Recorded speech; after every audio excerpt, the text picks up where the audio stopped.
dipersembahkan oleh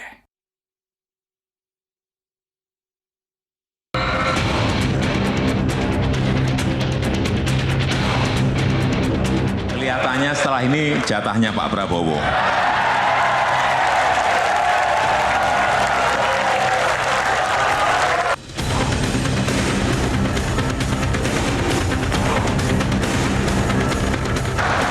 Pak Ganjar Pranowo, tadi saya bisik-bisik ke beliau, Pak, nanti habis dilantik, besoknya langsung masuk ke daulatan pangan.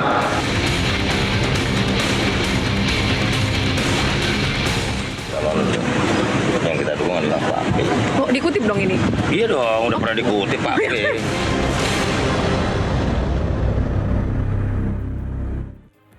Baik, pemirsa, kita lanjutkan lagi masih dengan topik diskusi Ganjar Prabowo. Apa yang kalian tunggu? Kami informasikan sebelumnya bahwa ternyata perwakilan dari Partai Gerindra, Wakil Ketua Umum Partai Gerindra, Feli Juliantono yang kami undang dan sudah konfirmasi ternyata tidak bisa hadir akhirnya.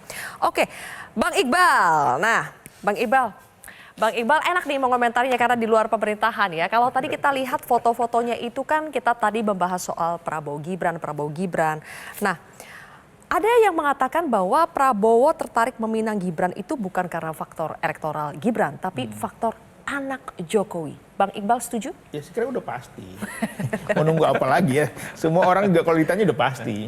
Ini yang kami sayangkan juga. Kenapa partai-partai besar yang sekarang bergabung di Pak Prabowo ini tidak percaya diri gitu loh. Dengan kontennya, dengan narasinya. Karena apa? Karena sesungguhnya partai-partai ini kan sudah bekerja. Sampaikan dong ke rakyat bahwa kami sudah melakukan ABC. Kalau PKS jelas kami menolak RUU IKN, kami menolak kenaikan BBM, kami menolak Undang-Undang Cipta Kerja. Itu yang harusnya menjadi daya jual, ada prestasi.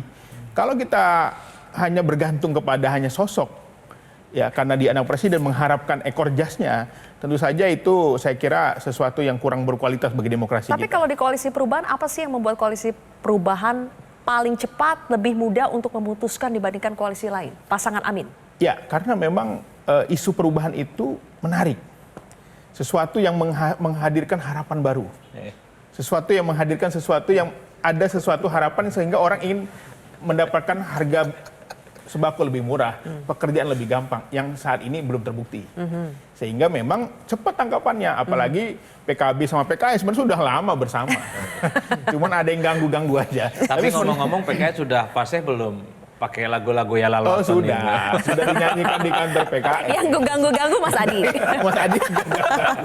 Kenapa? Oke. Karena memang pada sejarahnya pendiri PKS itu alumni Tebu Ireng. Ya Haji almarhum Ilmianudin itu alumni Tebu Ireng. Memang itu. Pak Saihu alumni Buntet Cirebon, santrinya NU. Baik. Oke. Nggak ada masalah. Oke, sekarang kami akan putarkan. Hari ini ada peristiwa yang menarik juga. Pertemuan antara Prabowo Subianto dengan Ketua Umum PSI yang juga merupakan putra bungsu dari Presiden Jokowi, Kaisang Pangarep yang baru menjadi Ketua Umum PSI. Kita simak seperti apa tadi.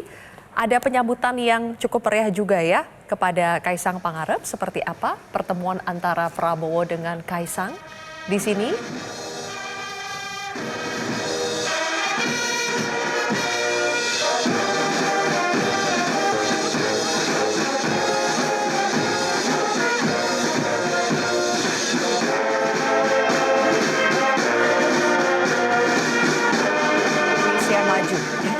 Memangnya PSI sudah jadi teman juga nih di Koalisi Indonesia Maju? Nah inilah ya, peristiwa tadi sore itu menunjukkan bagaimana Pak Prabowo itu sebagai figur tokoh yang memang sudah sangat pas dan pantas menjadi presiden. Gitu. Karena beliau bisa memposisikan dengan baik, menghormati tamu yang datang ke kediaman beliau dengan baik ya gitu. Menghormati dan memuliakan.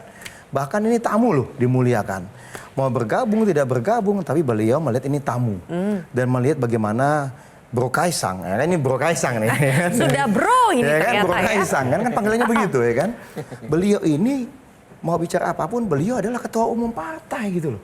Dan Pak Prabowo memposisikan dengan pas dan tepat. Bukan karena PSI sudah mendukung Prabowo? Yang selama ini memang sering kami lihat ya, sudah bersama segala apa, tapi mungkin nanti kita tunggulah kan Pak Prabowo yang lebih bisa menyampaikan. Tapi ini yang maksud kami, yang menjadi penting ini adalah bagaimana sosok Pak Prabowo punya karakter, punya akhlak, punya adab yang sangat baik Nah ini penting Mbak menurut kami. Yang lain nggak punya. Saya nggak bilang begitu gitu ya. Saya nggak bilang begitu. Maksudnya gitu ya kan. Oke, Bagaimana gini, orang yang katakanlah tadi ya, anak muda kayak apapun, Pak Prabowo yang kita anggap senior, jenderal, tapi begitu sopannya, begitu menghormatinya. Sama ketika Mas Ahaye datang bertemu dengan beliau, kita tahu Mas Ahaye dan Pak Prabowo ini jauh jaraknya gitu, usianya. Tapi beliau menghormati sebagai sesama ketua umum. Ah beda lah kalau dengan siapa atau siapa gitu ya. Tapi intinya, ini adab seorang pemimpin. Karena negeri ini dibangun bukan hanya oleh kompetensi, kapabilitas gitu. Lah iya dong. Tapi Kenapa, juga oleh Bang Iqbal? karakter Iya, gitu. karena kan mau nyalon mengharap dukung ini wajar aja lah. Itu sesuatu gitu. yang wajar menjelang pemilu. Dan yang paling penting juga Mas Kaisang itu anak presiden. Nah, itu dia. itu. Ada apa sebetulnya Mas Adi? Kenapa anak-anak presiden ini seolah didekatkan atau berada dalam lingkaran Prabowo? Dari Kaisang, Gibran juga yang dijodoh-jodohkan bahkan sudah diminta oleh Prabowo untuk menjadi bacawa presiden. Ada apa dengan lingkaran presiden dan Prabowo? Ya ada asumsi-asumsi publik saja. Dulu kan orang nebak-nebak bahwa ada hubungan yang kurang oke, misalnya antara Jokowi dengan PDIP. Tapi dalam Rakernas kemarin Jokowi bisik-bisik ke Ganjar kalau nanti langsung bikin tentang tim teknis tentang ketahanan pangan dan seterusnya. Jadi ini kan sebenarnya bermuara dari sikap dan gestur politik dari Jokowi ya. Saya selalu mengatakan Jokowi itu nggak mungkin kemana-mana karena sampai hari ini masih kader PDIP.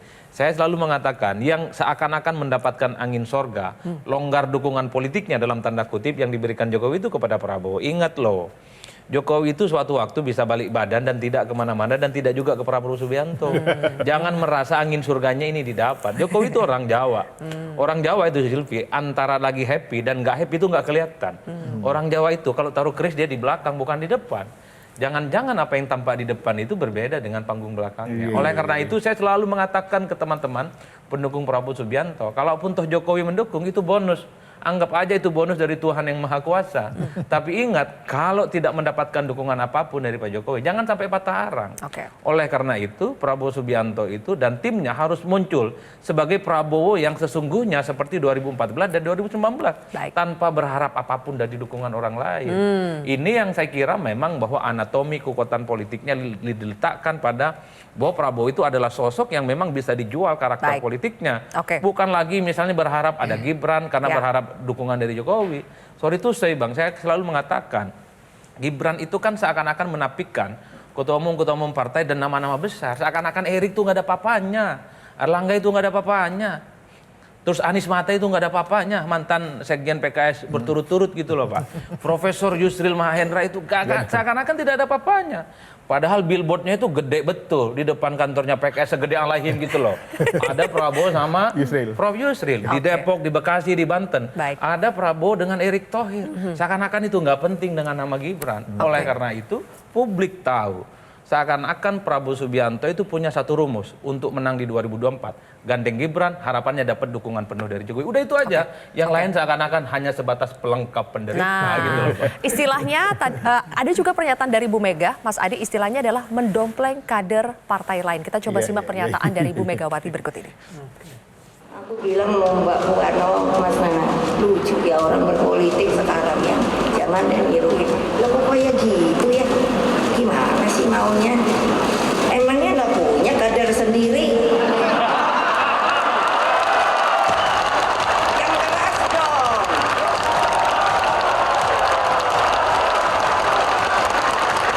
Iya, dompleng-dompleng. Iya, aturannya piye? Bang Eriko, jelas kalau Bu Mega sepertinya tidak se-happy yang Bang Eriko utarakan di awal. Kalau misalnya kadernya dilirik oleh koalisi lain, jangan dompleng-dompleng. Itulah yang disampaikan oleh beliau. Apakah beliau menyampaikannya dalam kondisi marah? Kan enggak ada. Tadi kalau kita lihat beliau happy. Sebenarnya begini ya. Bukan happy lah, apa namanya? Nyindir lah. Kata-katanya itu jelas. Coba ya, kalau kita lihat. Sebenarnya apa kegunaan partai politik ini? Untuk berkuasa. Nah, untuk berkuasa memakmurkan rakyat kan itu. Walaupun katanya itu hanya klise. Kedua, yang diharapkan rakyat bahwa partai politik memberikan kader untuk dimunculkan dan dilihat oleh rakyat. Nah, PDI Perjuangan yang disampaikan Ibu Ketua Umum tadi sudah lebih maju lagi. Kalau yang lain, ini sekali lagi kita melihat kepada sisi yang lain. Itu yang dimajukan Ketua Umum. Nah, adakah partai yang tidak memajukan Ketua Umumnya atau Ketua Dewan Pembinanya? atau yang maju jadi calon presiden. Nah itu baru hanya PDI Perjuangan.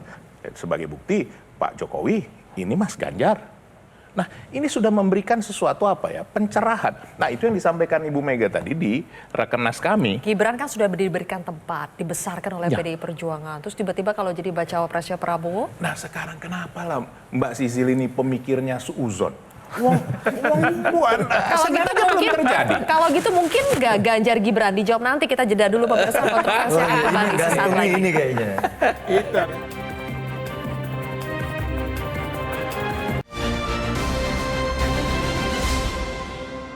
Jelajahi cara baru mendapatkan informasi. Download Metro TV Extend sekarang.